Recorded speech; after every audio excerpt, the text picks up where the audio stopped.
Avis vascular centre మన దేశంలోనే the best varicose vein hospital. Sagar అన్న alias Balanna, Yerragondapalem police station కావచ్చు, లేదా మహబూబ్నగర్ నల్లమల్ల జిల్లాలో 3 ప్రాంతాల్లో పోలీస్ స్టేషన్లో దాడి జరగాలంటే యాక్షన్ టీంలో మీరు ఉండేదని అప్పుడు పోలీసుల ఒక వాదన. అవును సార్. అంటే అప్పుడు పోలీస్ స్టేషన్ దాడి చేయడం వెనక ఉద్దేశం పార్టీ ఆదేశాలు తప్ప మీ వ్యక్తిగత కారణాలు కావు, అది కూడా ఆయుధాల కోసం మాత్రమే. ఎందుకు చేశారు, ఎందుకు వెళ్ళారు అనే ప్రశ్న సమాధానం చెప్పే ముందు మీ కుటుంబ నేపథ్యం, పార్టీలోకి ఎందుకు వెళ్ళాల్సి వచ్చింది, వెళ్ళిన తర్వాత మీరు చేసే మంచి కార్యక్రమాలు చెప్పండి. సార్, మా కుటుంబ పరిస్థితి అయితే నేను సిపిఎంలో మండల స్థాయి కార్యదర్శిగా పనిచేసినాడు. అక్కడి నుంచి ఏమైంది, సిపిఎంలో పనిచేస్తుంటేనే మాధవ్ రాష్ట్ర కమిటీ సభ్యుడు నాయన వాళ్ళకు రైతు కూలీ సంఘంలో నాయనని మీకు మాధవ్తో ఆల్రెడీ నాయన భావజాలంతో మేము ఇంటి దగ్గర ఉండి మా ఆర్థిక పరిస్థితి అప్పటికే మామూలుగా ఉంది. పార్టీ అనుభవాలు మా నాయనకు వస్తూ పోతుంటే ఆ తర్వాత మేము యాక్టివ్గా ఉండే వరకు మమ్మల్ని కూడా దగ్గర తీసుకొని మాట్లాడడం, అంటే రామని చెప్పలేదు, కాకపోతే వాళ్ళు మాతో మాట్లాడే విధానాన్ని, పబ్లిక్తో మాట్లాడే విధానాన్ని మనం పక్క నుండి గమనించి పార్టీ కోసానికి పని చేయాలి కదా, వీళ్ళు చదువుకొని ఒక స్థాయిలో ఉండి జాబులు వదిలిపెట్టేసి ప్రజల కోసం పనిచేస్తున్నప్పుడు మా నాయనకు ఇంతో అంతో చదువుకోకుండా దాని మీద అవగాహన ఉంది కాబట్టి అప్పట్లో ఇంటికాడ ఉండి బువ్వ పెడుతూ పార్టీకి ఏదైతే అవసరాలు ఉన్నాయో ఆ అవసరాలను తీరుస్తున్నప్పుడు అంటే మేము గిట రేపు సమాజానికి ఒక సేవ చేయాలి కదా అనే ఆలోచన విధానంతో చిన్నగా పార్టీకి పని చేయడం స్టార్ట్ అయింది సార్. స్టార్ట్ అయిన తర్వాత ఇక్కడ అమ్మకు ఆరోగ్యం బాగాలేకున్నది. మేము అప్పుడు ఇల్లు వదిలి నాయన నేను జీతం ఉన్నాం వచ్చి. జీతం ఉన్నప్పుడు ఏంటంటే ఇక్కడ కురమీది ఈ ఏరియా పరిస్థితి ఎంత పెద్దోళ్ళకైనా 5,500, 6,000 రూపాయలు, 7,000 రూపాయలు జీతం సార్ అప్పట్లో. అయితే ఈ జీతాలు ఉన్న గిండ్రితో పట్టించిన బర్పడ పెట్టి మామిడికాయ చెకిని పెడితే అలా మన సున్నం నీళ్ళు ఉంటాయి కదా సార్, అది పోసి చెకిని పెడితే బూజు వచ్చేది జీతగాలకు. సరే, ఆర్థిక పరిస్థితి బాగాలేనప్పుడు వాళ్ళు కష్టం చేస్తున్నప్పుడు ఆ కష్టానికి సరిపడే తిన్నన పెట్టాలనేది ఆలోచన విధానం పార్టీ చెప్పింది. అయితే దానికి ఏమైంది సార్ అంటే మేము చిన్న వయసులో ఉన్నాం, మా కారు పిల్లలనే తీసుకొని ఒక 20 మందిని జమ చేసింది పార్టీ. చేసి ఆ నైటు మనం ఎక్కడ ఉన్నా సరే ఆ ఏరియాలో ఒక దాడులు భూస్వామ్య ఊరగానికి కానీ వాల్ పోస్టర్లు వేయడానికి కానీ ఏ రకంగా చేయాలని పార్టీ చెప్తే దాన్ని ఫాలో అవ్వకుండా పోయారు సార్. పోయిన తర్వాత చేస్తూ ఒక 5 ఏళ్ళు చేయంగానే ఊళ్ళో టోటల్గా ఇక్కడ ఉన్న యజమానులు ఉంటారు కదా, వీడు ఏందో చేస్తున్నాడు, వీడు వల్ల మనకు ప్రాణాల ముప్పు ఉంది అనేది టార్గెట్ చేశారు.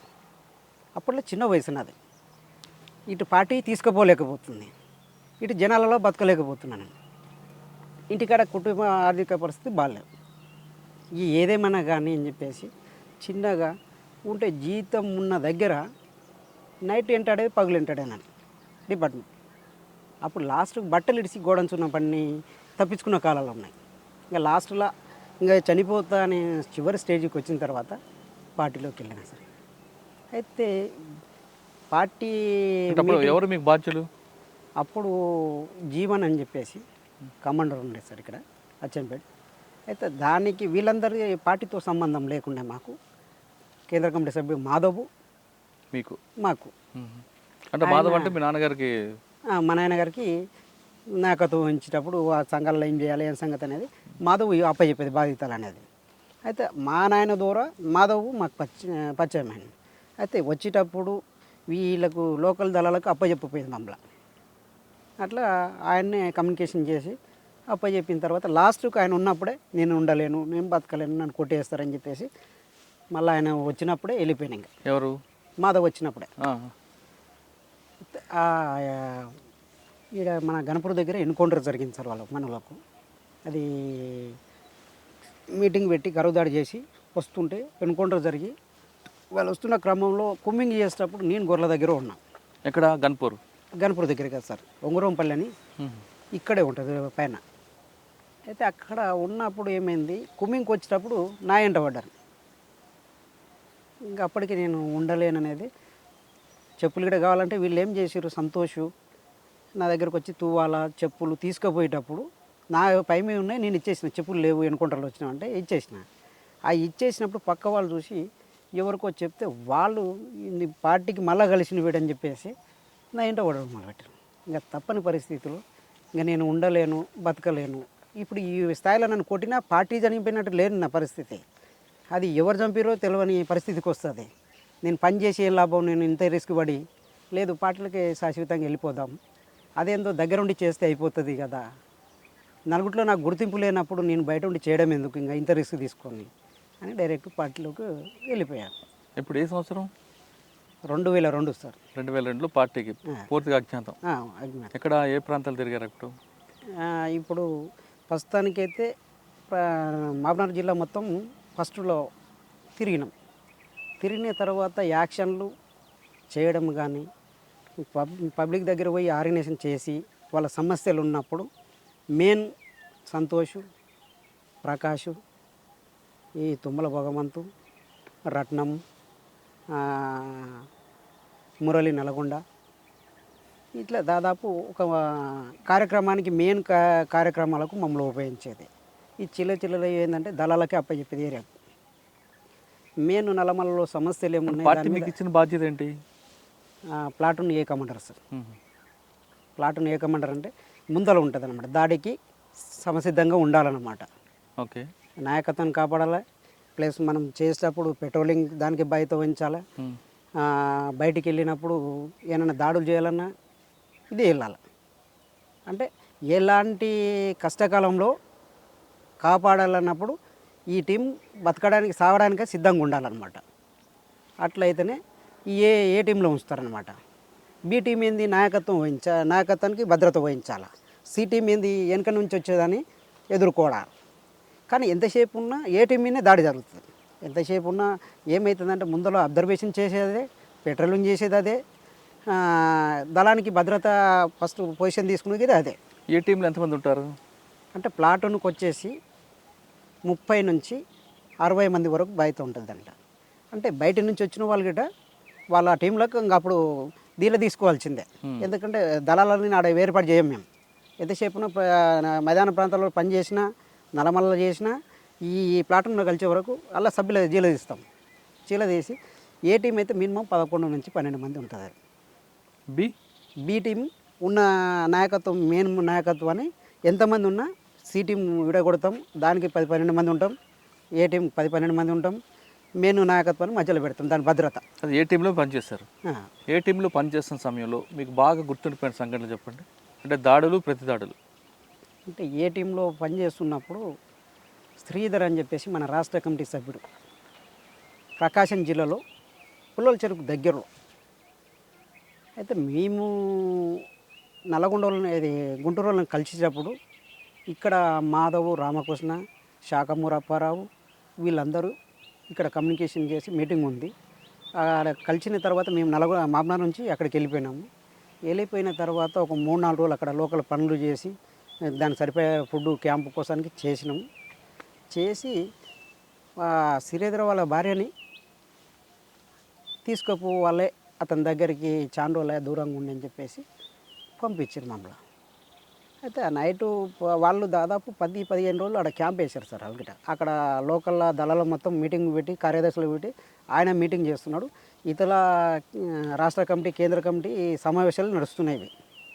ఇది మనము చర్చలకు వచ్చిన తర్వాత పార్టీ ఎలాంటి నష్టపోయింది, మనం ఎక్స్పోజ్ అయినాము అంటే మన నిర్లక్ష్యం ఏంటి, దాడులు చాలా జరిగినాయి, మన నాయకత్వం కోల్పోయినాము, అరెస్టులు అయినాయి, దీనికి మన ఎలాంటి మిస్టేక్లు చేయొద్దు, మళ్ళీ పార్టీని కాపాడుకోవాలంటే మనం అనేది కేంద్ర కమిటీ, రాష్ట్ర కమిటీ కూర్చొని మీటింగ్లు ఎక్కడికెక్కడ జిల్లాల వారీగా, రాష్ట్రాల వారీగా, ఉత్తర తెలంగాణ, దక్షిణ తెలంగాణ, కోస్తా,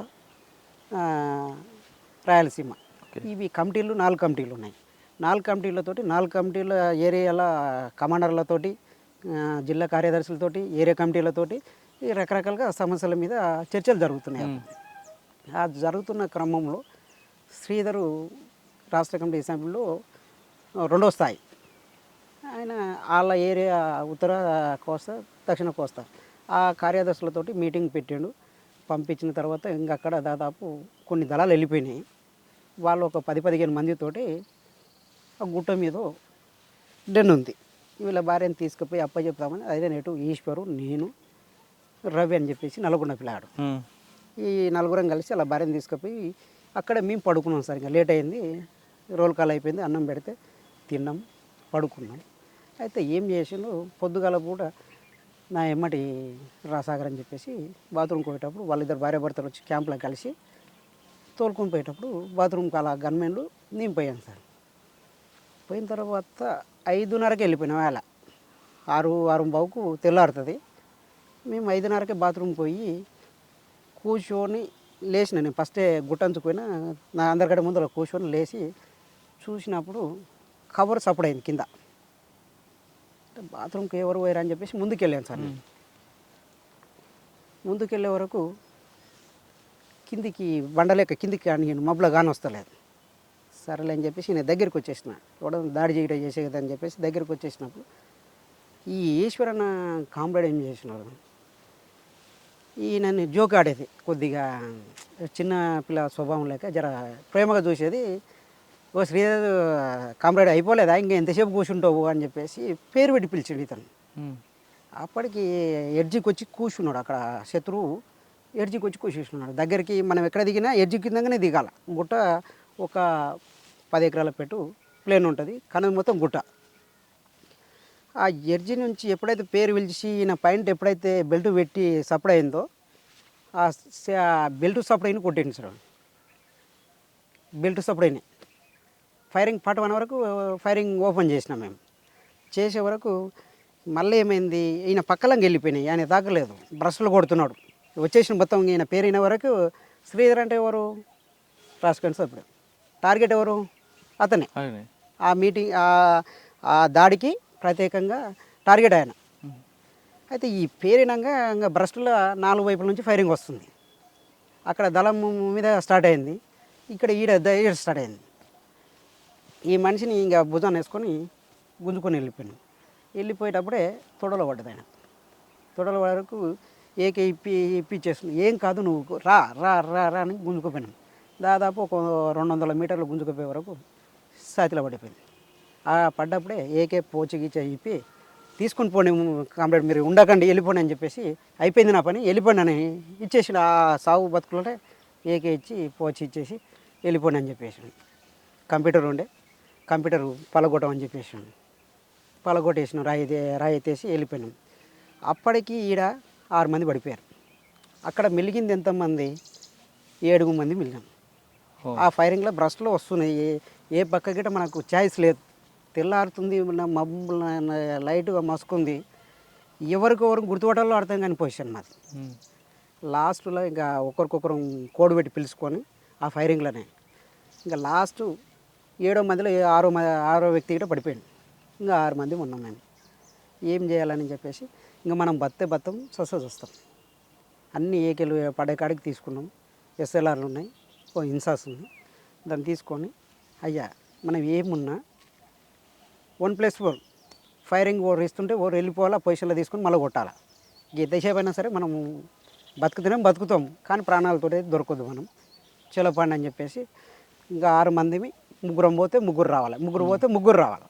అది దాదాపు పొద్దుగాల 5:30కి స్టార్ట్ అయిన ఫైరింగ్ మధ్యాహ్నం 1 అయింది సార్. ఆ గుట్ట దిగడానికి లాస్ట్కు ఎవరు మూత్రం వాళ్ళు పట్టుకొని తాగాను. తిండి లేదు. ఆ ఫైరింగ్లో ధూప విపరీతంగా అవుతుంది సార్. అప్పుడు తప్పని పరిస్థితి అని చెప్పేసి కిందికి వెళ్ళి మూత్రాలు చేతిలో పట్టుకొని తాగుతుంటే చాలా ఇబ్బందికరంగా అనిపించింది సార్. అక్కడ వచ్చి బయటికి వెళ్ళేసి రాష్ట్ర కమిటీకి వచ్చి కలిసి ఇది పరిస్థితి జరిగిందని చెప్పేసి వెళ్ళిపోయిన తర్వాత శ్రీధర్ జేబులో ఒక లెటర్ దొరికింది. ప్రజా సంఘాలకు మీటింగ్ ఉందనేది, ఎవరెవరు వస్తారనేది రాసి ఉంది అలా. ఆ ఏపీటీకి 2 పంపించారు, 2 ఏకేలు ఇచ్చి. పరిస్థితి లెటరు వీళ్ళు చదవలే, పోలీస్ డిపార్ట్మెంట్ లెటర్ దొరికిందని చెప్పలేదు. అక్కడికి వచ్చి దాంట్లో ఒక వ్యక్తి కోవట్ ఉన్నాడు అలా. ఆ ఆ వ్యక్తి క్యాంపుకి ఫస్ట్ ఈయన సపరేట్ లెటర్ పోయింది ఈయన ఎవరికి కోవట్కు. ఆ లెటర్ పట్టుకొని దాడి జరిగింది. అదే ఏపీడికి మమ్మల్ని పంపించారు. ఈశ్వర్ అనే వ్యక్తిని నన్ను మళ్ళా పంపిస్తే సార్ అక్కడికి పోయిన తర్వాత నయం వచ్చిండు అడిగి. అసలు పోలీసులు రాలే, మళ్ళా నయం వచ్చిండు. వచ్చేసి మేమేమో ఇద్దరం ఒకటే సైజు ఉన్నాం సార్, చిన్నగా ఉన్నాం మేము. ఒక హైట్ లేము, లావు లేము, వానికి అంత క్యాజువల్ చేయడానికి పోయిన నయం. ఇట్లా చెయ్యి దగ్గరకు వచ్చేసింది సార్. కార్లో నుంచి దిగి చెయ్యి దగ్గర పెట్టాడు. చెలో తీసి చెట్లలో దుంకి ఏకే లోడ్ చేసినాం. వెళ్ళిపోయింది పని. అక్కడ నుంచి ఆ ఏపీటి వదిలేసినాం. వచ్చి ఇది జరిగిందని చెప్పి వచ్చిన తర్వాత ఇంకా దీనికి మనం ప్రతీకారం ఏదైనా దాడి చేయాలని చెప్పేసి ప్రకాశం జిల్లాలో పోలీసులు కుమ్మింగ్కి వచ్చారు. కుమ్మింగ్కి వచ్చి ఆగిన తర్వాత అక్కడ దాడి చేయాలి. ఫస్ట్ రాకెట్ లాంచర్, అదే ఫస్ట్ ఇప్పుడు దొరికిన రాకెట్ లాంచర్ మావోయిస్టుల కాడ మనకు 2005లో దొరికిన రాకెట్ లాంచర్ ఫస్ట్ వాళ్ళ మీద దాడి ఉపయోగించినాం. దాన్ని పేలలేదు. పేలకపోతే గ్రానైల్ వేసి ఫైరింగ్ చేసి వెళ్ళి వచ్చేసినాం. ఎందుకంటే మనం ఏమనకపోతే మన మీద దాడులు జరుగుతాయి. ఎంతసేపు ఉన్నా మనం ఎక్కడికక్కడ అడ్డుకోవాలి. దాడులు అనేది మనం ప్రతి దాడి చేస్తేనే ఈయనకి డిఫెన్స్లోకి వెళ్ళిపోతాడు. లేకపోతే మనం చేయకపోతే డిఫెన్స్లోకి వెళ్ళిపోవడం అనేది క్యాంపెనింగ్ తీసుకున్నాం.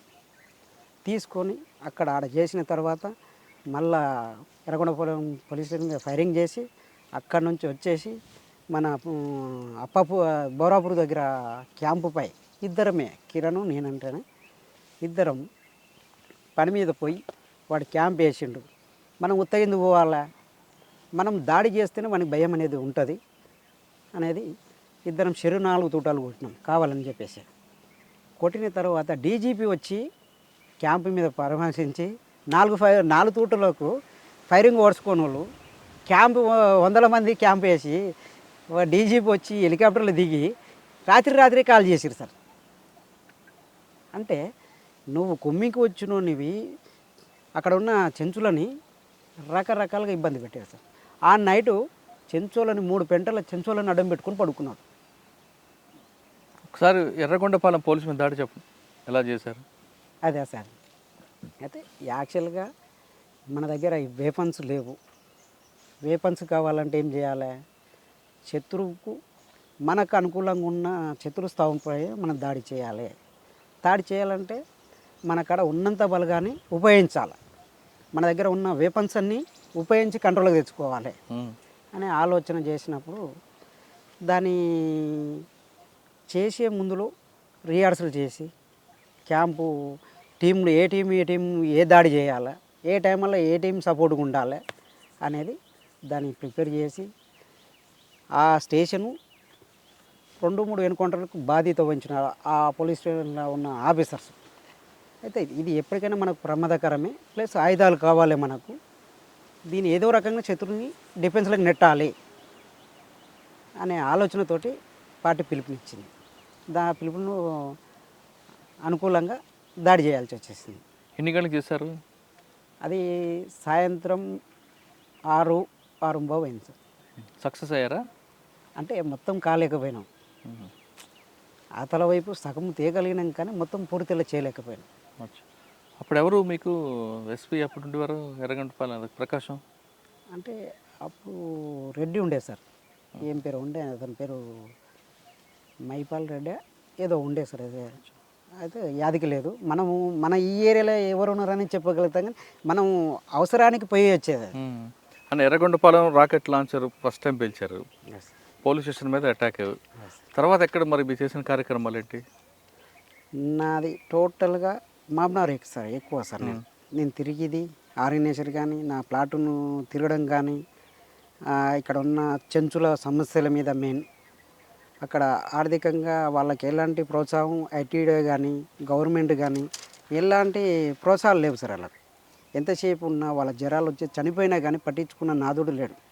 అప్పట్లో ఏంటంటే ప్రత్యేకంగా చెంచులని పై ఎట్లా రక్షించాలి, మనము వాళ్ళతోటి ఎట్లా వ్యవసాయం చేపియాలా. ఈ బయట నుంచి వచ్చిన వ్యక్తులు సారాయికి బానిసలను చేసి వాళ్ళ దగ్గర ఉన్న మేక పిల్లలు ఉన్న వాళ్ళు చెట్టు బంకలు తెచ్చినా ఏర్లు తెచ్చినా ఏం తెచ్చినా వాళ్ళకి సారాయి పోచడం వాళ్ళకి ఎలాంటి తిండి లేకుండా బయట నుంచి గ్రామాల నుంచి సారాయి తీసుకొచ్చి పోసి అన్ని ప్రతి వస్తువు తీసుకుపోతున్నారు.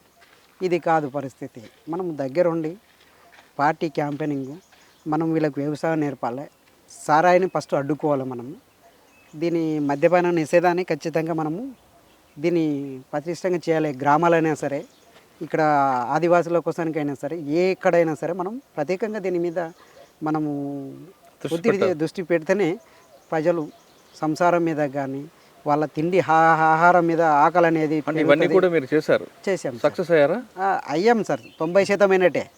ఎందుకంటే అప్పట్లో సారాయి మీద ఎలాంటి ఏ గవర్నమెంట్ కానీ మద్యపానం మీద కానీ ఇప్పటివరకు గిట బ్రాండ్ షాపులు పెడుతున్నారు సార్. ఎవరి కోసానికి పెడుతున్నారు? ఎవరు దాగి సావాలని? అసలు ఏ రాజకీయ నాయకుడైనా కనీసం మద్యపానం నిషేధం అనేది ఎవరి నోటి గిట ఎక్కడ గిట వస్తలేదు.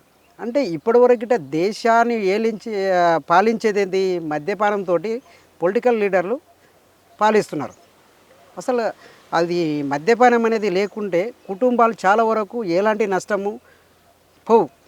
ఇప్పుడు ఇలా బయట హత్యలు జరుగుతున్నాయంటే మద్యపానంతో జరుగుతున్నాయి, రేపులు జరుగుతున్నాయంటే మద్యపానంతో జరుగుతున్నాయి. డ్రగ్స్ ఏది గంజాయి వస్తుంది, బయట నుంచి అది డ్రగ్స్ వస్తుంది. దాన్ని అడ్డుకుంటున్నామంటే అదే సంస్థలని వీళ్ళు పట్టుకునేది వీళ్ళే, ప్రోత్సహించేది వీళ్ళే ఉన్నారు. లోపల నుంచి లావాదేవీలు అప్పుడు అరికట్టడం ప్రయత్నం చేశారు. అరికట్టడానికి ప్రయత్నం చేశాం. చెంచుల్లో వాళ్ళకి కొంచెం అవగాహన కల్పించారా? అవగాహన వాళ్ళకి రాజకీయ జ్ఞానం తీసుకొచ్చారా? చాలా వరకు మనము ఎంత చెప్పినా ఒక 50% నేర్పగలిగినాం సార్. వాళ్ళ హక్కుల గురించి, వాళ్ళ ముందుండి పోరాటాలు కానీ, దాదాపు అడివాకి చట్టాలు ఎట్లా, మీకు ఎప్పటి నుంచి ఎప్పటి వరకు మీకు రాజ్యాంగం ఉంది, దేని ఎట్లా ఉపయోగించుకోవాలా. ఇప్పుడు యాక్చువల్గా ఈ ఫారెస్ట్కి రావాలంటే ఫారెస్ట్ వాళ్ళ పర్మిషన్ కాదు, యాక్చువల్లీ చెంచుల పర్మిషన్ తీసుకోవాలి. చెంచులకున్న హక్కులు అప్పట్లో ఉన్న రాజ్యాంగ ప్రకారంగా పోతే జీవో ఫారెస్ట్లకు ఎంటర్ కావాలంటే మంత్రి కానీ గవర్నర్ కావాలన్నా కానీ వాళ్ళ పర్మిషన్ తీసుకోవాలి. ఇవాళ ఎక్కడ ఉంది పర్మిషను? అధికారుల చేతిలోకి వెళ్ళిపోయింది తప్ప వాళ్ళ హక్కులని ఎవరికంటే ఇప్పటివరకు ప్రశ్నించే వాళ్ళే లేకుండా పోయారు. ఇప్పుడు మీరు అప్పుడు చేసిన కార్యక్రమాలు చేశారు, బయటకు వచ్చారు కదా. అవును సార్. ఇప్పుడు మీరు చేసిన కార్యక్రమాలకు అభివృద్ధి చెందిన ఒక గ్రామం ఇప్పటికైనా ఉందా? ఉన్నాయి సార్. సాధ్యమైనంత వరకు ఇప్పుడు పొడి భూమి అనేది దాదాపు ఈ ఏరియాలో ఒక 10-15 వేల ఎకరాలు ఇప్పుడు రైతులు చేసుకొని బతుకుతున్నారు. కానీ ఆడే ఇప్పుడు ఏమైంది, ఫారెస్ట్ వాళ్ళు పట్టాలు ఇవ్వకుండా సతాయిస్తున్నారు. పోడు భూములకు గవర్నమెంట్ పట్టాలు ఇస్తున్నది, కాకపోతే ఆ భూమి చేసుకొని బతకగలుగుతారు కానీ వాళ్ళకు ఉపయోగపడలేకపోతుంది ఓకే మొత్తంగా. అన్న ఇప్పుడు ప్రజల కోసం కార్యక్రమాలు చేపట్టారు, మీరు చేసిన దాడుల గురించి చెప్పండి ఒకసారి. తప్పని పరిస్థితుల్లో అచ్చంపేట పోలీస్ స్టేషన్ ఒకటి సార్, అది ముత్తయ్య గారు అని సిఐ ఉండే ఒక ఆయన. ఎంతసేపు ఉన్న దళాన్ని కొట్టేస్తున్నాం, ఇంకా 2 రోజుల 3 రోజుల అచ్చంపేట దళం వెళ్ళిపోతుంది, ప్లాటును కొట్టేస్తున్నాం, అయిపోయి అంటే వాస్తవానికి మా వాళ్ళు గిట దాడులకు పోయిర్రు, ఫెయిల్ అయినాయి. వాడు ఇంకా దానికి ఆఫీసర్ గారు ఏం చేశారంటే వీళ్ళు చేయలేరనే ఓపుకు వచ్చేసారు. మేమేం చేసినాం, ఇలా ప్రకటించి రేపే కొట్టేసి చెప్పి కొట్టారా? చెప్పి ప్రకటించి కొట్టాం. ఇంకొకటి ఎలా చేశారు అంటే ఏకేలు 2 తీసుకొని ఎట్టన చేసి ఈ యాక్షన్కి కొట్టాలి, దళాన్ని కొడతా అని చెప్పేసి ఒకటే ప్రకటిస్తున్నాడు. ప్రజలలో మనోభావాలు దెబ్బతింటున్నాయి. ఆఫీసర్ని బెదిరించి మనల పార్టీని బెదిరిస్తూ పార్టీకి సహకరించకుండా పబ్లిక్ మీద ప్రెషర్ చేయగలుగుతున్నాడు. మనం ప్రజల దగ్గరికి వెళ్ళి దాన్ని అర్థం చెప్పాలి లేకపోతున్నాము. ఏంటి జాబు తన కోసానికి తన కుటుంబ కోసానికి చేస్తుడే ఛాలెంజ్ చేస్తున్నాడు. మనం ప్రజల పక్షాన చేస్తున్నప్పుడు దీన్ని ఛాలెంజ్ తీసుకోకపోతే కరెక్ట్ పొజిషన్ కాదనేది పార్టీ నిర్ణయించింది. చలో ఎవరెవరు పోవాలా, ఈ వ్యక్తి పోవాలా, నువ్వేం చేస్తావు నాకు తెలియదు, పార్టీ బాధ్యత నువ్వు చేయాలి అని చెప్పేసి అప్పచెప్పింది. అప్పట్లో అదే ఎస్ఐ దగ్గర పోయి అదే సిఐ దగ్గర పోయి ఇంకా 2 రోజులకు దాడి జరుగుతుందనగా వాళ్ళ ఎదురు కూర్చొని మాట్లాడొచ్చి 3వ రోజు స్టేషన్ మీద దాడి. అంటే మిమ్మల్ని గుర్తుపట్టలేదు వాళ్ళు? అంటే మనము రెక్కి చేసేటప్పుడు అంత అలకకుంటే మనం ఎట్లా పోగలుగుతాము? మనకు ప్లాన్ మనకు ఉంటుంది, మనం చేసే విధానం మన అక్కడ ఉంటేనే మనకు పార్టీ అప్పచెప్తుంది. పార్టీ బాధ్యత వహించి మనము సావుకైనా తెగిడిచి చేయాలనేది ఒక ఆలోచన. అచ్చంపేట పోలీసు మీద దాడి సక్సెసా ఫెయిలా? సక్సెస్.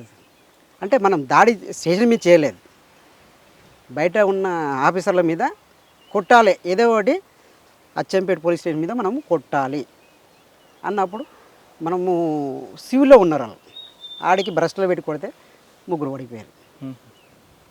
ఓకే, తర్వాత ఆ తర్వాత సంతోష్ని, మా గురువు అయిన సంతోష్ని ఈ యాక్షన్కు వాళ్ళు అడ్డం పెట్టుకొని అతన్ని ఛత్తీస్గఢ్ పోవాలి, ఛత్తీస్గఢ్ పోతున్న క్రమంలో వాళ్ళ భార్య వాళ్ళ కుటుంబాన్ని కలవనిక ఏర్పాట్లు చేసుకొని పోయేటప్పుడు అక్కడ ఉన్న కోవట్లు దాన్ని సంబంధించి తోలుకుపోతున్నప్పుడు ఇతను పట్టియాలని ఒప్పందం చేసుకున్న వ్యక్తులు రకరకాలుగా ఇబ్బందులు పెట్టి పట్టించిన తర్వాత మళ్ళా పార్టీ ఒక క్యాంపెయిన్ తీసుకుంది, కాంగ్రెస్ కార్యకర్తలని మెయిన్ లీడర్లను ఎవరినైనా కొట్టాలి మనము అన్నప్పుడు మళ్ళీ అచ్చంపేట దగ్గర పోయొచ్చారు మా వాళ్ళు.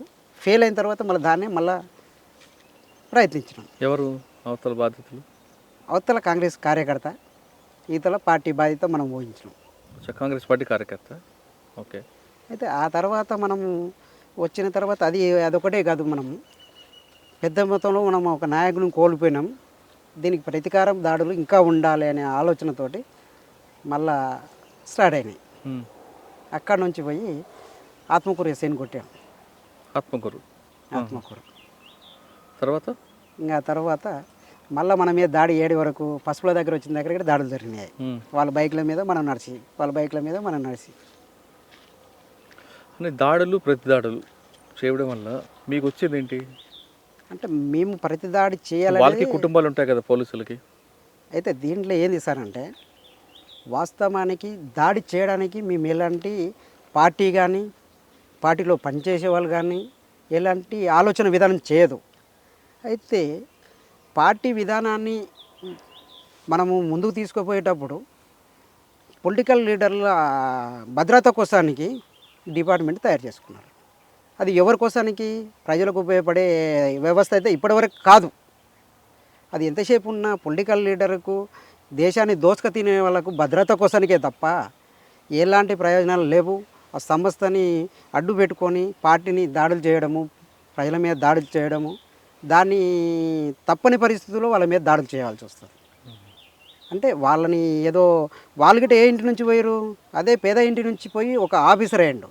ఆ ఆఫీసర్కు కనీసము డ్యూటీ చేసేటప్పుడు మానవత్వం ఉన్న ఆఫీసర్ ఏమో దాడులు చేయడు, అతను టార్గెట్ చేయదు.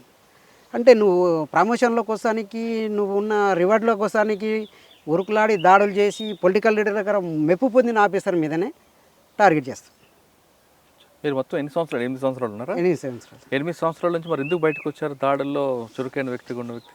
అయితే నా ఆరోగ్యం సంవత్సరం వరకు ఆరోగ్య సమస్య బాగా ఎంటాడిన తప్పు క్రమంలో ఇంకా నేను తప్పని పరిస్థితుల్లో పానంతో దొరికింది అనుకో ఎక్కడన్నా, పార్టీకి నా వల్ల డ్యామేజ్ అవుతుంది. ఎందుకు నేను ఆడికి చెప్పిన, నా ఆరోగ్యము ఖరాబ్ అయిన తర్వాత గిట్ట 3 నెలలు పార్టీకి చెప్పిన నా వల్ల అవుతలే బయటకు వెళ్తా అని. పార్టీ చెప్పినట్టే వండుకుంటూ వచ్చిన, నేను వండుకుంటూ వచ్చి ఆ తర్వాత వెళ్ళిపోయినా పార్టీకి నేను ఎలాంటి ఎంటిక మందం గిట్ట పార్టీ మీకు అనుమతి ఇచ్చిందా? ఇచ్చింది. పోదుగాను ఆగు గీవులాడింది. ఈయన పరిస్థితిలో నేను ఉండలేను, నా వల్ల అయితలేదు అని చెప్పి వెళ్ళినా సార్. ఎవరి ద్వారా మీరు లొంగిపోయారు? లొంగిపోలేదు సార్. ఒక 3 నెలలు నేను పార్టీకి ఏడ నష్టం చేస్తానో, నన్ను ఏమైనా ఇబ్బంది పెడతారో, నా భార్యకు కొంచెం ఎస్టీ అమ్మాయి, ఆమెకు మెచ్చుడి ఎక్కడన్నా డిపార్ట్మెంట్ ఇబ్బంది పెట్టి పార్టీ గురించి చెప్తుందేమో అనే విధానానికి జడ్చర్లో పోయి మేస్త్రి పని చేసుకుని బతికినా సార్. నేను 3 నెలలు చేసుకున్నాక జ్వరంతో చేసుకొని నా పొట్ట గడుపుతూ తప్పని పరిస్థితుల్లో మా కుటుంబాన్ని తీసుకొచ్చి ఇదే అమరాబాద్ పోలీస్ స్టేషన్లో మా అత్తని మా అమ్మని తీసుకొచ్చి మేళ పెట్టి, లొంగువాడు మేళ మీరు రాండి కొడుక అని చెప్పేసి పిలిపించినప్పటికి అప్పటికి నాకేందంటే కాకగడ్డలై సిమెంట్ పడక అప్పటికి జ్వరం ఉండి నేను ఏమో చనిపోతానేమని నా భార్యకు ఒక టెన్షన్ మొదలైంది. ఇంకా పోదాంపా, ఏదైతే మీ వాళ్ళ కడుకు ఆలోచన తీసుకుందాంపా అంటే, మా వాళ్ళు అప్పట్లో పరిస్థితి బాగాలేక నేను వచ్చిన నీ కొడుకు అని చెప్పేసి ఒత్తిడి చేసినందుకు హైదరాబాద్లో పోయి కూలి చేసుకుని బతుకురు మా వాళ్ళు. అయితే ఇక్కడ బొమ్మనపల్లిలో మా అన్న ఉంటాడు, అతను బాగా లైక్ చేస్తాం. అతను ఏం చేసిన సీన్ ఎస్ఐకి ఇంటిమేషన్ ఇచ్చుకున్నాడు. మనం పోయి ఇంటికాడికి పోయిన తర్వాత నా కోసం ప్రత్యేకంగా ల్యాండ్ ఫోన్ పెట్టుకున్నాను మన పెట్టుకొని అక్కడికి పోయిన తర్వాత మా పెద్దమ్మ కాడికి పోతే మా అన్నకు ఫోన్ చేసి చెప్పి అప్పుడు సీనియర్స్ తోటి మా అన్న కలిసి వచ్చి బండ్లాడ పెట్టుకొని వచ్చి ఆ గొర్రెల కాడ వండుకున్నాయి. వీళ్ళ మీద నమ్మకం లేక నాకేమైనా ప్రాబ్లం అవుతుంది ఎక్కడ వెళ్ళలేను కదా ఇంటి నుంచి అని చెప్పేసి బయట పోయి పడుకున్నాను. బయట కూర్చున్న తర్వాత ఏందిరా మరి సరెండర్ అవుతావా ఏం సంగతి అని అడిగాను. లేదన్న ఫస్ట్ అమ్మ నాయన కాడికి పోవాలి నేను. అమ్మ నాయన కాడికి పోయిన తర్వాత అప్పుడు ఆలోచన చేస్తా. చలో అమ్మ నాయన ఏడ చేస్తారు, ఆయన హోమ్ మినిస్టర్ ఇంట్లో నాయన పని చేస్తున్నాడు. ఇది గోడలు నీళ్ళు పట్టాల. అయితే సరెండర్ అయితే ఏంటంటే మనం ఆడికి పోతే జానారెడ్డి అప్పుడు అక్కడికి పోతే మనం మన సొంత ఆలోచన పోవాలన్నా వద్దా అనేది కొద్దిగా కుటుంబంతో డిస్కషన్ చేయాలి. ఆరోగ్యం కుదురపడ్డంగా వెళ్ళాలన్నా లేకపోతే మనం సరెండర్ కావాలన్నా అనే ఆలోచన సందిగ్ధంలో ఉన్నా. బయటకైతే వచ్చిన మళ్ళీ నా వల్ల పార్టీకి ఎలాంటి నష్టం జరుగుతుంది అని ఆలోచన చేసుకొని స్థిరంగా కొద్దిగా ఎటుగా కూడా అయిపోయినా మధ్యలోనే అయిపోయినా. ఈయన పట్టించిన తర్వాత నైట్ 1 గంటలకు అరే బండి ఉంది మా అమ్మ నాయన అక్కడికి పోదాం హైదరాబాదు. అమ్మ ఎడ ఉంది నేను వస్తా సరెండర్ అయ్యేటప్పుడు పోతా ఇంకా ఇలా మా పెద్దమ్మ వాళ్ళ ఇంటికి పోతా. ఈ నుంచి మా ఇంటికి పోయింది గోనెంపల్లి పోయింది. యాక్చువల్గా ఈ నుంచి ఆడికి పోయిందంటే నాకు 2 గంటల టైం మా ఇంటికి పోనీక. వీళ్ళు చెప్పిన ఒక్క మాట మీ అమ్మ ఇంటికాడ ఉందంటే వెళ్ళిపోతా. వీళ్ళ స్వార్థం కోసానికి నన్ను నేనే మూసిపెట్టి మా అమ్మకి తెలియకుండా నన్ను నైట్ 1కి పట్టించు. గిరి అని ఒక్క పిలుపు పిలిస్తే సార్ ఈ పెంటగడలను పెంటపుట్టి అలా ఫుల్ ఉంది. అది వానకాలం దశదీపాలకు గిరి అని ఒక పేరు పెట్టి పిలిస్తే బండ్లేమో స్కూల్లో పెట్టిరు. మా అన్న కదా నేను నమ్మి ఉంటే దాదాపు 40 మంది దగ్గర ఉండు. అప్పుడు ఉరికొచ్చి ఎస్ఐ పట్టుకొని హీరో హీరో హీరో అంటాను. అంటే ఆ రాత్రి సరే నీవు బాగున్నావు మాట్లాడినావు బాగుంది. అదే నేనే వేపన్ తీసుకొని దాడి చేసిన అనుకో ఎవరు అక్కడ నువ్వు తోలుకొచ్చిన వాళ్ళు నష్టపోయినా కష్టమే. ఇక్కడ నేను చనిపోయినా మా అమ్మ నాయన ఊరుకోరు కదా. అంటే అప్పట్లో డైరెక్ట్ అడిగాను నన్ను ఒక కానిస్టేబుల్ ఇప్పుడు కొట్టేసి ఎవరు దిక్కు నీకు అని అడిగాడు. సార్ నేను చచ్చిపోయే ముందర ఒక్కనైనా చంపుతా మిమ్మల్ని చంపుతా సార్ అని చెప్పిన. అనే వరకు ఎస్ఐ ఉండి తిట్టిండు వాళ్ళని. తిట్టినాక బంద్ చేసినాక ఆ నైట్ తీసుకొచ్చేసి ఆయన ఇంట్లోనే పండబెట్టుకొని తెల్లారి నిద్ర కాసి పొద్దుగాల తీసుకుపోయి సరైన చేసింది సార్ ఇక్కడ మామనారు. అయితే నాకు అప్పటి వరకు నన్ను ఉంచుతారనే నమ్మకం అయితే లేదు. ఓకే. ఎందుకంటే 199 కేసులు వాళ్ళ మీద దాడులు చేసినవి ఉన్నాయి, గట్టి ఆఫెన్స్లు ఉన్నాయి. అయితే నన్ను ఎట్లా ఉంచరు అనేది నా ఆలోచన విధానం. ఇంకా పొద్దుగాల వీళ్ళందరినీ మాజీలని నన్ను మంగళాన్ని పిలిచి కటింగ్ చేయించి ఒక జత బట్టలు తెప్పించి వాళ్ళ మా భార్యకి ఇచ్చి తానం చేయించి బయటికి కంపౌండ్లోకి తీసిన తర్వాత వీళ్ళందరూ కంపౌండ్లో కానీ వస్తే బతికినారు అనుకున్నాను. అప్పటి వరకు నేను లేను, కొట్టేస్తారు ఎప్పుడో సరే అయితే కొట్టేస్తారని డిసైడ్ అయినా. సరెండర్ అయిపోయారు. అరెస్ట్ చేశారా లేదు పంపించారా? ఇంకా సరెండర్ చూపించారు సార్. ఇంకా అంటే ఈయన మా అన్న పెద్ద మనిషి టీడీపీ తాలూకా ఇన్ఛార్జ్ అనమాట. అప్పుడు ఎవరు ఎస్పీ ఎవరు అప్పుడు చార్చిన మేడం. అయితే వాళ్ళు ఆఫీసర్ సరెండర్ అయిన తర్వాత మీకు ప్రభుత్వం ఇచ్చిన పథకాలు అందే? అంటే సరెండర్ అయిన తర్వాత మనకు డిపార్ట్మెంటు వాళ్ళకు డంపులు చూపించలేదని, పబ్లిక్ని చూపించలేదు, మీకు సహకరించిన వాళ్ళు చూపించలేదని చెప్పేసి కొద్దిగా ఇబ్బందికరంగానే ఉన్నది. కానీ మజీద్ సిఐ గారు సరే ఆయన ఒక మానవత్వంతో ఆయన నీ బతుకు తీరు పెట్టరా, నువ్వు సరే మాకంటే సహకరించకపోతే నీ బతికెట్లా ఏం చేస్తావు అని ఆలోచన చేస్తే ఈ ఎస్ఐని అడిగితే ఇది కార్పొరేషన్ కోసానికి బండి తెచ్చుకుందామని, నా బతుకు తెరువు కోసానికి సరెండర్ అయినప్పుడు కార్పొరేషన్ నుంచి సపోర్ట్ చేస్తే బండి తెచ్చుకుందామని సుమో కోసం లెటర్ తెచ్చుకున్నాను సార్. ఆ లెటర్ చింపేసాడు. సార్ నేను ఇది తెచ్చుకున్నా, మీరు సహకరించండి, మాట్లాడండి ఆఫీసర్ తోటి అని చెప్పేసి ఐటీడీ పిఓ కాడికి పోయి. ఎవరు చెప్పారు? ఎస్ఐ పేరు శ్రీనివాసులు. ఇంకా రషి బోషి అంటే ఆయన కాళ్ళ కింద మనం ఎంతసేపు ఒక వర్కర్ లెక్క పనిచేయాలనే ధోరణిలో పోయిండు. అందరూ మాజీల లెక్క చేస్తాడు ఈయన, ఇంటడేమనే ఆలోచన చేసాను.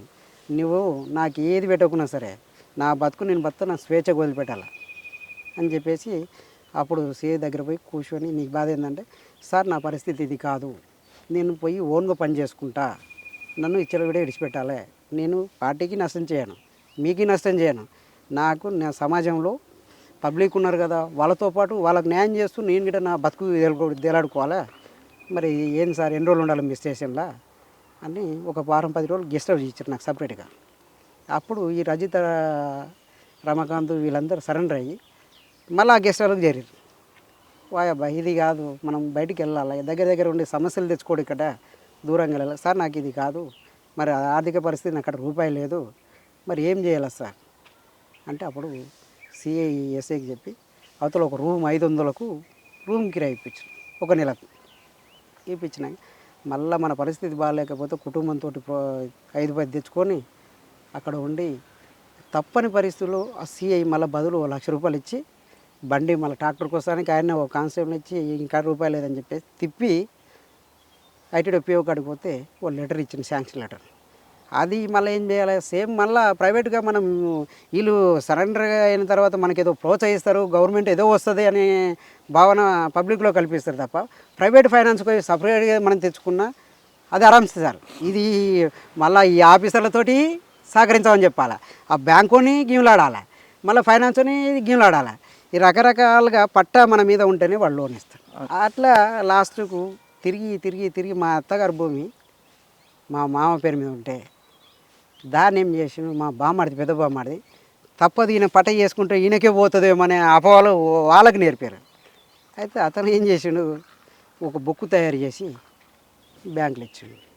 బ్యాంకులు ఇచ్చి తిరగంగా తిరిగి ఆయన మధ్య సరే తిట్టిండు, మీ బామ్మడిది మీ శిల్లనే కదా 10 మందిలో బతుకుతున్నాడు, ఎట్లా మీరు పొలిటికల్గా ఆయన టార్గెట్ చేయడం ఇప్పుడు కాదు, దూరంగా ఉన్నప్పుడు పార్టీలో ఉన్నప్పుడు టార్గెట్ ఇవ్వం, కానీ పబ్లిక్లోకి వచ్చినప్పుడు మీరు అందరూ సహకరిస్తేనే వాళ్ళు బతుకుతేనే మీకు ట్రాక్టర్ లోన్ వచ్చింది. అప్పుడు గవర్నమెంట్ లోన్ ఇచ్చింది, ఏది ఎస్బీఐ బ్యాంక్లో లోన్ ఇచ్చింది. అవి ఇచ్చిన తర్వాత కడుతూ పోయినా ఎంత పోయినా కానీ మనకు వచ్చిన 200-300 వస్తే మనము మితికిదిగా పోతుంది. అది లాస్ట్లో కట్టంగా 270కి బండి మనకు తెలియకుండా గుంజుకుపోయారు. ఎవరు? బ్యాంక్ వాళ్ళు. ఇంకా దేవుడు అని చెప్పేసి మళ్ళీ ప్రైవేట్ ఫైనాన్స్లో పోయి ఇప్పుడు ఏం చేస్తున్నారు మరి? ఇప్పుడు ప్రస్తుతానికి ట్రాక్టర్ ఉంది సార్, ట్రాక్టర్ నడుపుకుంటున్నారు. ట్రాక్టర్ ఈ మధ్యకాలంలో నయీం అనే వ్యక్తి ఎప్పుడు మీకు ఎదురయ్యాడు?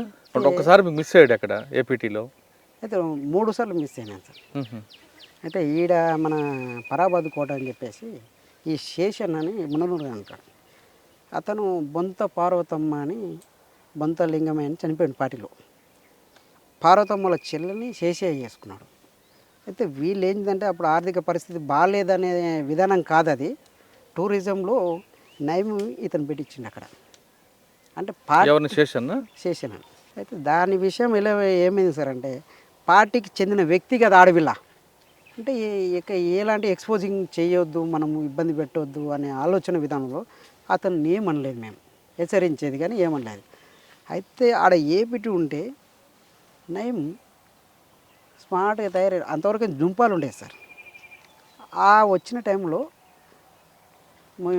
నీట్గా కట్ చేసుకున్నాడు, హాయిగా ఉన్నాడు, ఒక టూరిస్ట్ లెక్క ఉన్నాడు అన్నమాట. అయితే పోతుంటే తిరుగుతుంటే అయితే యాక్చువల్గా నేనేంది ఈ వ్యక్తి ఓడబ్బా కొత్తగా వచ్చిండు, ఎప్పుడైనా గడ్డం కానీ ఏదైనా మాస్క్ కానీ ఉండేది, ఆ రోజు మాస్క్ లేదు, నెత్తి లేదు, ఏదో ఒక పొలిటికల్ లీడర్ లేక తిరుగుతున్నాడు. ఏందబ్బా అని చెప్పేసి కిరణ్ అనే పిల్లగాడు అతను అబ్జర్వేషన్ చేసిండు. అయితే టార్గెట్ ఏంటంటే మేమిద్దరం బయటికి వెళ్తాం, అలా ఆయనను కొట్టేయద్దు, పానంతుకు దొరకాలి మేము, వాళ్ళ ఆలోచన విధానం. అయితే ఆ పిల్లాడు అంతకంటే ముందే చెప్పిండు, ఆడికి వస్తుండే ఖచ్చితంగా జాగ్రత్త అని చెప్పేసి చెప్పాను. నేనేం చేసిన ఇక తిరుగుతా దగ్గరికి వచ్చేసాను సార్. ఇట్లా నేను పోతుంటే సింపుల్గా లుంగి కట్టుకొని పోతుంటే వచ్చేసి దగ్గరికి వచ్చి రిటర్న్ అనుకోనికి పోయాను. మళ్ళా చేలో వెళ్ళిపోయినా, వేపన్ లేదు నా దగ్గర. వెళ్ళిపోయిన తర్వాత మళ్ళీ నయం పలానా వ్యక్తి అని చెప్పేసి అతను తీసుకొచ్చి ఇంటర్గేషన్ చేసినాక నేను చేస్తలేను, ఆయన ఎవరో తెలియదు అని చెప్పేసి చేసిన మాట్లాడండి. అక్కడ నుంచి ఎలగొట్టిన తర్వాత వచ్చేసి మళ్ళీ 3 నెలల్లో సేమ్ అదే పని చేసాను. తప్పని పరిస్థితిలో కొట్టినాం మేము. కొట్టిన తర్వాత మందలు ఇచ్చిన తర్వాత మళ్ళీ టోటల్గా నయం దగ్గరికి వెళ్ళిపోయాను. ఇక చేశాను అట్లా జరిగింది సార్ అది. ఓకే, ఇప్పుడు చివరిగా ప్రశ్న చెప్పండి. నల్లమలలో ఒకప్పుడు వెళ్ళారు, పనిచేశారు, వచ్చారు, ట్రాక్టర్తో జీవితం నడుపుతున్నారు కదా. మీ పరిస్థితి ఎలాగుంది? కుటుంబ ఆర్థిక పరిస్థితి సాధారణంగా మాజీ మావోయిస్టులు అంటే సెటిల్మెంట్ చేసుకుంటూ బతుకుతారని ఒక అపోహ ఉంది బయట. మీరు ఆ సెటిల్మెంట్ చేస్తున్నారా, లేదు ప్రశాంత జీవితం కొనసాగిస్తున్నారా? సార్ ఇప్పటివరకైనా నా పద్ధతి ఏంటంటే పార్టీ నేర్పింది ఒక్క ప్రజాస్వామ్యంలో ఒక వ్యక్తిని గౌరవిస్తూ వాళ్ళకున్న సమస్యను కానీ మనకున్న సమస్యను కానీ ఆర్థిక లావాదేవీలు కాకుండా ఒక ప్రేమతో ఎలా చేయించుకోవాలనేది నేను పార్టీ దగ్గర నేర్చుకున్న విధానం సార్. నాకు ఇప్పటివరకు నేను ఆర్థిక పరిస్థితి లావాదేవీల కోసానికి నేను ఇయ్యాలని కాదు, ఇంకా ఎప్పటికీ నేను చచ్చేంత వరకు నేను ఆశించన్నది. నాకు కావలసింది ఏంటంటే వ్యక్తులు కావాలి, అలా ప్రేమ కావాలి నాకు తప్ప నేను ఎలాంటి సెటిల్మెంట్ కానీ వాళ్ళ దగ్గర లావాదేవీలు ఏమైనా వస్తాయా అనేది ఎప్పటికంటే నేను భావించలేదు సార్. ఇప్పటివరకు నాకు ఆ పార్టీ ఏదైతే నేర్పిందో దాని మీదే నేను కట్టుబడి ఉన్నా. ఇప్పటికైనా నేను ఎలాంటి రాజకీయ నాయకులు పిలిచినా ప్రజల ఆ గేరీలో కానీ ఆ చుట్టుపక్కల ఏ సమస్య ఉందో ఆ సమస్య మీద డైరెక్ట్ పోరాడతా, నేను డైరెక్టే మాట్లాడతా. వాళ్ళు కోపం పెట్టుకుంటున్న మీద కానీ నేను ఎన్నడిగిట దానికి లొంగను. నేను ఎంతసేపునో ఇప్పటికే నేను చనిపోయేంత వరకు నేను ఎప్పటికిట నేనున్న ఏరియాలో నా కాడికి అన్న వచ్చిన వారికి ఎలాంటి సమస్య ఉన్నా ఎదురుపడతా సార్. పార్టీకి దూరమైన ప్రజల సమస్యల పోరాటాలు మాత్రం ముందే ఉండాలంటున్నాడు సాగర్ అలియాస్ బాలన్న. పార్టీ నేర్పిన క్రమశిక్షణ, పార్టీ నేర్పిన సిద్ధాంతం దానికి ఇప్పుడు నరాన ఉంది. నేను దూరంగా ఉండొచ్చు కానీ ప్రజల సమస్యలకు ఎక్కడొచ్చినా ఎప్పుడు నిరంతరం అందుబాటులో ఉంటారంటూ చెప్తున్నారు. సాధారణంగా మాజీ మావోయిస్టులు అనగానే సెటిల్మెంట్ చేసుకుంటూ బాగా సెటిల్ అవుతారని ఒక అపోహ నుండి ఇప్పుడు మనం చూస్తున్న మాజీ మావోయిస్టులు అందరూ కూడా సాధారణ జీవితం గడుపుతున్నారు.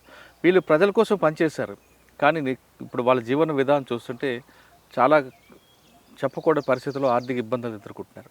కాబట్టి మాజీ మావోయిస్టులు అనగానే ఒక అపోహ నుంచి బయటికి రండి అంటూ ఈ ఇంటర్వ్యూ యొక్క ముఖ్య ఉద్దేశం. మరి ఇంకొక ఇంటర్వ్యూలో మళ్ళీ కలుద్దాం. అంతవరకు నమస్తే, థ్యాంక్ యూ అండ్ నమస్తే అన్న, థ్యాంక్ యూ.